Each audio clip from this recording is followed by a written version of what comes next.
ఈ భూమి మీద ప్రతి మనిషి కూడా తప్పులు చేస్తుంటాడు, పాపాలు చేస్తుంటాడు. తెలుసో తెలియక పాపాలు చేస్తుంటాడు. ఈ విషయం ముందుగానే పరలోక తండ్రి గారికి తెలుసు. అందుకే తన ప్రియమైన కుమారుడైన యేసుక్రీస్తు గారిని లోకానికి పంపించారు పాప క్షమాపణ కోసం. అయితే మనం చేసే ప్రతి పాపము కూడా కేవలం యేసుక్రీస్తు యొక్క రక్తం ద్వారా మాత్రమే కడగబడుతుంది. పాప క్షమాపణ అనేది యేసుక్రీస్తు గారి ద్వారానే మాత్రమే మనకి కలుగుతుందన్నమాట. అయితే పాప క్షమాపణ రావాలంటే దేవుడు మరొక వరం ఇచ్చారన్నమాట.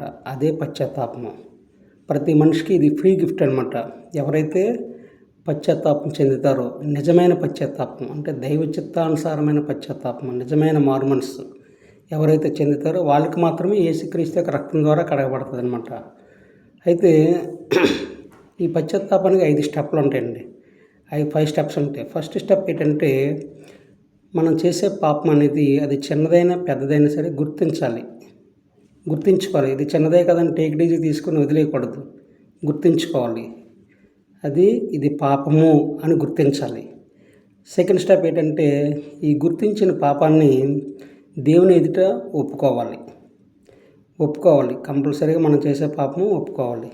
మూడో స్టెప్ ఏంటంటే ఈ పాపాన్ని యేసుక్రీస్తు నామంలో క్షమాపణ అడుక్కోవాలి. క్షమించమని పరలోక తండ్రిని యేసుక్రీస్తు నామంలో అడుక్కోవాలి. బెగ్గింగ్ అనమాట.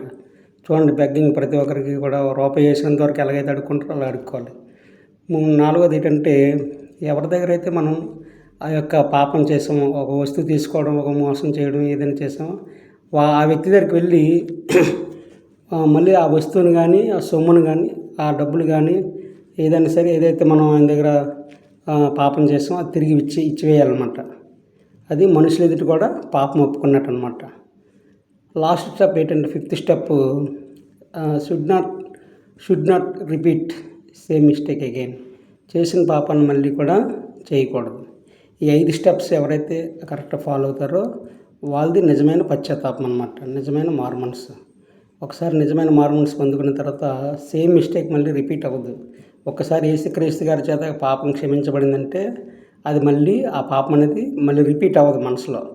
మనసులో రిపీట్ అవుతుందంటే ఆ పాపం క్షమించబడలేదని అర్థం.